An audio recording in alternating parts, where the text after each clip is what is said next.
परत log in करू शकता. ठीक आहे. तर आता आपण एक एक करत जाऊया. पहिला आपण समजणार आहे असेसमेंट फॉर्म. ह्याची भाषा बदलायची असेल तर मी उजव्या साईडला वरती क्लिक केलं की भाषा बदलू शकतो. इंग्लिशचं मराठी बनवू शकतो. आयसीडीएस सुपरवायझर कडून तपासणी. तर आपल्याला काय करायचं आहे? आपल्याला नर्चर ऍप्लिकेशन मध्ये मागच्या महिन्यात पोषण ट्रॅकर प्रमाणे तीव्र कुपोषित, ठीक आहे, सॅम बालकांची यादी मिळते. ती ही यादी इथं आहे. ठीक आहे. तपासणी दे म्हणजे पेंडिंग असेसमेंट मध्ये हे बालकांची यादी आहे. ठीक आहे. तर इथं मला टोटल दिसतो की आकडा किती बालकांचं असेसमेंट पेंडिंग आहे. तर इथं 5 दाखवले आहेत बालक. पुढच्या स्क्रीनवर क्लिक केलं की पुढचे 5 दाखवतात. त्याच्या पुढच्या स्क्रीनवर क्लिक केलं, त्याच्या पुढचे 5 दाखवतात आणि शेवटच्या स्क्रीनवर राहिलेले 3 दाखवतात. ठीक आहे. तर आपण पहिल्या स्क्रीनवर येऊया. इथं काय दिसतं? मला प्रत्येक मुलाचं नाव दिसतं. जसं ईशव यादव ह्या मुलाचं नाव आहे. इथं नंबर दिसतो. या मुलाला डिफॉल्ट ह्याने एक नंबर दिलेला आहे, 1 2 3 4 5. एका स्क्रीनवर 5 मुलांचे टेबल दिसतात मला.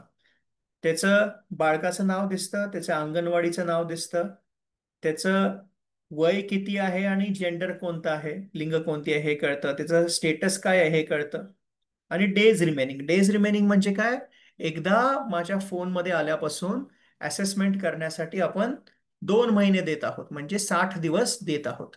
म्हणजे एकदा बाळ तपासलं गेलं, एकदा बाळ शोधलं गेलं, तर त्याची तपासणी आपल्याला 60 दिवसाच्या आत करायची.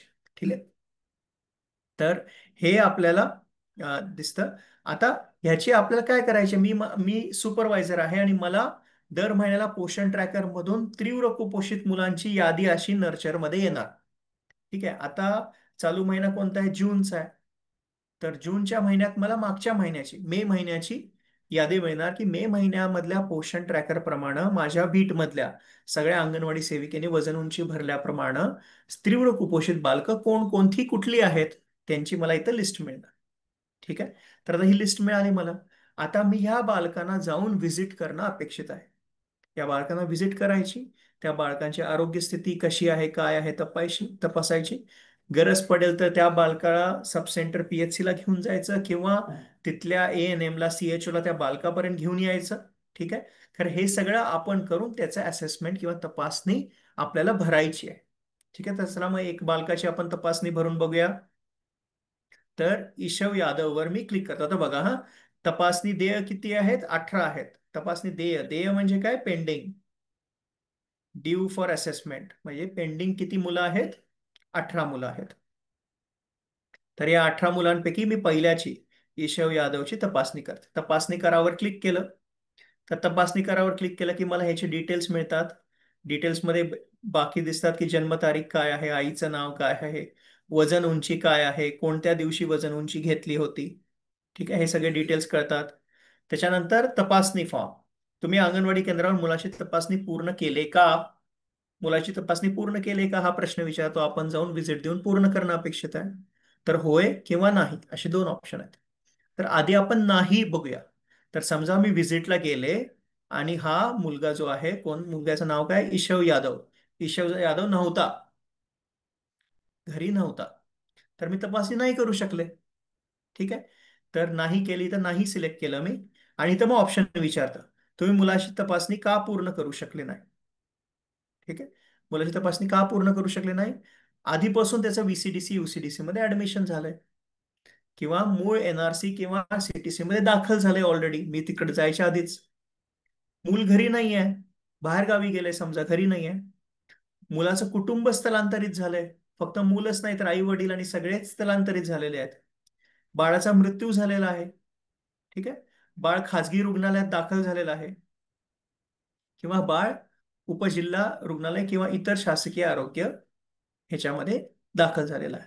तर हे आपण स्टँडर्ड उत्तर ठेवलेले आहेत बाळ अंगणवाडीमध्ये न मिळण्याचे.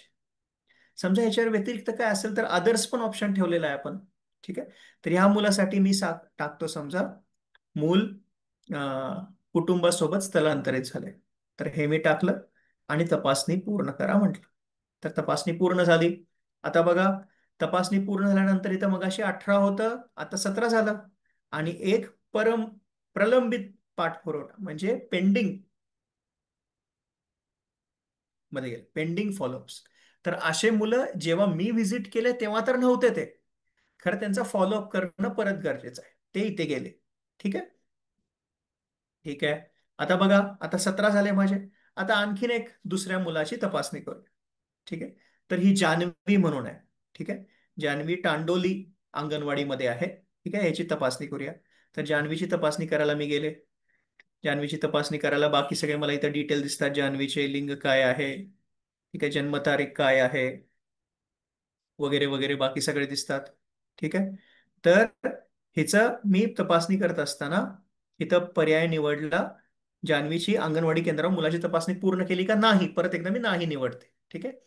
नाही निवडल्यानंतर ऑप्शन काय आहे, वेगवेगळे ऑप्शन्स आहेत बघा.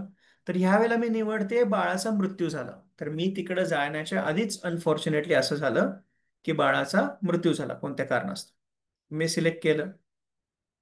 तर इथे एक मेसेज येतोय बघा, मनस्थितीमुळे मुलाची तपासणी पूर्ण करता आले नाही, या लाभार्थ्याला स्वयंचलितपणे बंद केस म्हणून चिन्हांकित केले जाईल. ते यापुढे सक्रिय तपासणी यादीत दिसणार नाही. आपण साईड बारवरील बंद केसेस टॅब अंतर्गत अशा सर्व प्रकरणे पाहू शकता. म्हणजे काय, आता हा बाळ मृत्यू झाला तर ही केस क्लोज झाली, आपण म्हणतो याला केस क्लोज्ड. ठीक आहे. इंग्लिशमध्ये थोडं वाचूया, इंग्लिशमध्ये आणखीन व्यवस्थित, ज्यांना इंग्लिश जास्त व्यवस्थित कळतं त्यांच्यासाठी. तर समजा ह्याचं नो केलं आपण आणि नोचं कारण केलं चाइल्ड डेथ. ठीक आहे. Child assessment could not be completed due to closed condition आणि beneficiary will be automatically marked case closed. It will no longer appear in active assessment list. ठीक आहे. तर सबमिट असेसमेंट केलं मी. तर इथं बघा, इथं 16 झाले, मग असे 18 होते, दोन केले आपण, 16 झाले. फॉलोअप मध्ये एकच आहे आणि दुसरा जो आहे तो केस केस क्लोज मध्ये गेला. तर इथे मी साईड बारवर क्लिक केलं, क्लोज केसेसमध्ये ह्याच्यावर क्लिक केलं की क्लोज केसेसमध्ये एक आता जान्हवी बघा, हे जान्हवीचं असेसमेंट मी केलं होतं. ठीक आहे. तर 23 जूनला केलंय, आज केलंय मी. तर इथं दिसतंय बघा, चाइल्ड डेथ म्हणून ह्याचं क्लोज झालं. ठीक आहे. परत येऊया आपण असेसमेंट फॉर्मवर. आता माझे 16 बालक आहेत. तर जेवढे मुलं तुम्हाला असेसमेंट फॉर्म मध्ये दिसतात तेवढ्या मुलांना व्हिजिट करून त्यांची तपासणी करणं महत्वाचं आहे. ठीक आहे. त्यांची सगळ्यांची आपल्याला तपासणी करणं महत्वाची आहे. ठीक आहे. तर तपासणी करण्यामध्ये आता आपण नाहीवाले ऑप्शन्स बघितले. आता जरा थोडक्यात होयवाले पण ऑप्शन्स बघूया. तर विनय म्हणून आहे बघा, विनयचा आपण बघूया काय आहे. विनयवर मी क्लिक केलं. तुमच्या पण फोनमध्ये तुम्ही जेव्हा डमी डाटा भराल ना आता, तुम्हाला पण अशीच नावं दिसतील बघा. ठीक आहे, वेगवेगळी तुमच्या प्रॅक्टिससाठी आपण तयार केलेली आहेत. तर आता तपासणी फॉर्म मध्ये मी म्हणतो की तुम्ही मुलाची तपासणी करू शकले का, मी होय म्हणून निवडतो. तर होय म्हणून निवडल्यानंतर इथं काय काय विचारतं बघा. इथं विचारतं पहिला प्रश्न, तपासणीची तारीख काय आहे. तर तपासणीची तारीख तुम्ही निवडू शकता. समजा 2 दिवसाआधी तपासणी केली होती, हा, आणि आपल्याला आज माहिती भरायला मिळालं, तर मी 2 शुक्रवारीची टाकायची, तर शुक्रवारची मी डेट टाकू शकते. ठीक आहे. सध्याचं वजन काय आहे, बाळकाचं सध्याचं वजन जे आहे ते टाकायचं. समजा 12,500 टाकलं मी वजन. 12,500 लिहितो ना आपण मुलगाचं वजन, तर 12,500 टाकलं. ठीक आहे. आणि सध्याची उंची किती आहे, तर समजा उंची आहे बालकाची 70 सेंटीमीटर, हे मी टाकली. तर इथं ऑटोमॅटिकली क्लासिफाय करतं सामान्य आहे. आता इथं मी टाकलं तपासणी पूर्ण करणं. अरे, हे काय झालं, पुढं का जात नाही. हा, हे बघा, इथं माझी सवय होती, मी दरवेळेला 12,500 टाकते, 2,300 टाकते, 5,600 टाकते. तर इथं काय म्हणते हे, this should be between 1 to 30 kilogram, म्हणजे वजन हे किलोग्राम मध्ये टाकायचं आहे. तर 12,500च्या मध्ये मध्ये मी पॉइंट मारला की ते बरोबर घेईल. आता बघा, जेव्हा मी ऍक्च्युली तपासणी करायला गेले, जेव्हा आधी बघितलेलं तेव्हा ह्याची वजन उंची वेगळी होती, आणि जेव्हा मी ऍक्च्युअल तपासणी करायला गेले तेव्हा मला कळालं ह्याची वजन उंची अशी आहे. ठीक आहे. उंची चुकली होती समजा, किंवा वजन चुकलं होतं. इतकी तर उंची नाही चुकणार समजा, खरं 119 उंची होती समजा, आणि वजन बालकाचं होतं. मी 18 बघून किलो ठेवतो. तर 18 किलो वजन मी जसं टाकलं, 18,500, तर इथं मला दिसतंय कुपोषणाची स्थिती काय आहे, सामान्य आहे, म्हणजे हे बाळ तीव्र कुपोषित नाही आहे. ठीक आहे. तर जर समजा वजन त्याचं बरोबर टाकलं होतं, 16,500 होतं. ठीक आहे. गणेश. तर हे सॅम दिसतं, तर टोनी. म्हणजे काय, वजन आणि उंची प्रमाण हे ऑटोमॅटिकली कॅल्क्युलेट करतं बाळ सॅम त्यांचं आहे नाव. की मॅम आहे की नॉर्मल आहे. ठीक आहे. कळलं कसं सगळ्यांना? आता बघा 17,500 केलं मी, तर मॅम आहे सांगतं. बरोबर. तर 16,500 केलं, मग हे सॅम झालं. तर त्यानंतर पुन्हा महत्वाचे पण नाही 3 प्रश्न पैसे आले. विचारत आहे. 3 प्रश्न असेसमेंटची तपासणीचे आहेत. काय आहेत प्रश्न? हम्म. पायावरची सूज, मुलाला पायावरची सूज आहे का? पायावरची सूज म्हणजे काय असतं? एडेमा आहे का? एडेमा कसं ओळखायचं? इथं बघा एक फोटो दिलाय, या फोटोवर क्लिक केला की तुम्हाला दिसतं पायावरची सूज आहे का. माहितीये सगळ्यांना? पणगे सर आपले ट्रेनिंग देतात बघा. पायावर असं दाबून ठेवलं, 1,001, 1,002, 1,003 म्हटलं आणि सोडलं, तर पायावर तसाच खड्डा राहत असेल तर पायावरची सूज आहे. बालकाला एडेमा झालेला आहे. ठीक आहे. तर एडेमाच्या बालका आहे का? होय किंवा नाही? मी आता नाही म्हणतो, एडेमाचं बालक नाही. ठीक आहे. त्यानंतर भूक चाचणी. बालकाची भूक चाचणी सकारात्मक आहे की नकारात्मक आहे? ठीक आहे. सकारात्मक मध्ये बाल उत्साहपूर्वक खातं, आणि नकारात्मक म्हणजे काय, प्रयत्न करून सुद्धा मूल अन्न खात नाही. ठीक आहे. तर सकारात्मक आहे समजा. त्यानंतर तिसरा प्रश्न काय, मुलाला कोणत्या आरोग्य समस्या आहेत का? आरोग्य समजण्या म्हणजे काय, ताप आहे का? मुलाला जुलाब झाले आहेत का? आणखीन काय अडचण आहे का? ठीक आहे. तर असेल नसेल तर इथं नाही म्हटलं. इथं नाही म्हटलं तर रेफरल कुठं करायला लागलं हे, VCDC UCDC. ठीक आहे. आणि जर समजा बालकाला मी म्हटलं आरोग्य समस्या आहे, होय म्हटलं, तर ते आपोआप NRC-CTC ला रेफर करायला लागले. म्हणजे काय, इथं आपण बालकाची स्थिती कशी आहे हे सांगितल्यानंतर त्या बालकाला कुठे रेफर करायचं हे ऑटोमॅटिकली ठरवत आहे. ठीक आहे. तर आता मी होय म्हणतोय, तर हे काय म्हणतं, NRC-CTC ला रेफर करा. बालकाचं नाव काय लक्षात ठेवा, आपण आता पुढे जाऊन NRC मध्ये बघूया. विनय नाव आहे, विनय सुदर्शन थिंगरान. ठीक आहे. हे बालकाचं नाव आहे, तर विनयला आपण NRC मध्ये रेफर करू. तपासणी पूर्ण करा. तर याची तपासणी पूर्ण झाली. आता आपण ते बाय डिफॉल्ट NRC-CTC प्रवेशच्या फॉर्म मध्ये घेऊन जात. तर आता आपण NRC-CTC प्रवेशच्या ऐवजी आपण जाऊया तपासणी फॉर्म. एक मिनिट. हा.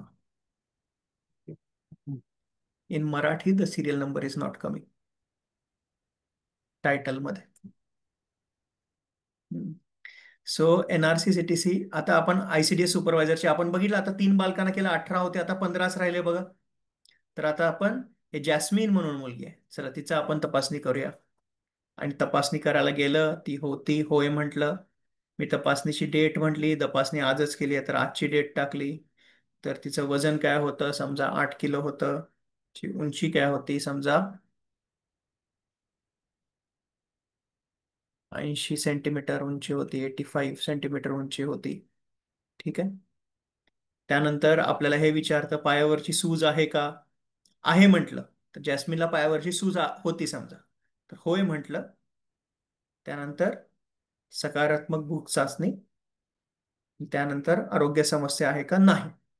तरी हे आपल्याला काय सांगतं, NRC ला रेफर करा. कारण का पायावरती सूज आहे त्याला, एडेमा आहे, तर एडेमा असलेल्या सगळ्या मुलांना NRC लाच पाठवावं, जेथे भूक चाचणी सकारात्मक असो किंवा नकारात्मक. ठीक आहे. तर ह्याची पण एक तपासणी पूर्ण करूया. तपासणी पूर्ण केली. पुढे आता एक बालकाला आपण VCDC मध्ये पाठवू. तर हे महिप म्हणून आहे. महिपला तपासणी करायला घेतली आपण. तपासणी करायला घेतली, होय म्हटलं. होय म्हटल्यानंतर वजन त्याचं टाकलं. महिपचं वजन आहे समजा 8.5, आणि उंची टाकली. उंची आहे 90 सेंटीमीटर समजा. तर पायावर सूज नाही आहे महिपच्या. भूक चाचणी सकारात्मक आहे, आणि आरोग्य समस्या नाही आहेत. ठीक आहे. असं केल्यानंतर हे काय सांगतं, रेफरल काय करायला पाहिजे, VCDC UCDC ला रेफर करायला पाहिजे. तपासणी पूर्ण करा. हे VCDC UCDC ला महिप रेफर झाला. ठीक आहे. तर अशा प्रकारे वेगवेगळे परम्युटेशन कॉम्बिनेशन करून सगळ्या मुलांची तपासणी करायची आहे. ठीक आहे. तर ही पहिली स्टेज आहे, तपासणीची स्टेज. त्याच्यामध्ये सुपरवायझरला फील्डवर जायचं आहे. तीव्र कुपोषित मुलांची यादी पोषण ट्रॅकर मधून मागच्या महिन्याप्रमाणे तुम्हाला मिळणार आहे. त्यांची तपासणी करून आपल्याला त्याला ट्रायएज करायचं, म्हणजे एनआरसी ला पाठवायचं किंवा VCDC ला पाठवायचं, किंवा ते सॅम मॅम नाहीये, नव्हतं, चुकीचं वजन उंची भरलं होतं, त्याला परत कम्युनिटीमध्ये पाठवायचं. आता मी तुम्हाला एक 5 मिनिटं वेळ देणार आहे, ज्याच्यामध्ये तुम्ही तुमच्या लॉग इन मध्ये डमी एंट्रीज करा. आणि तुम्ही मला काय प्रश्न असेल का, आतापर्यंत जेवढे आपण चर्चा केली या तपासणी मॉड्यूलमध्ये, काय प्रश्न असेल तर विचार. येस. तर अनम्यूट करून काय प्रश्न असेल विचारा बरं. CDPO सुपरवायझर दोघे जण विचारू शकता काय प्रश्न आहे तर. DPOज, अर्बन CDPOज तुम्ही पण विचारा.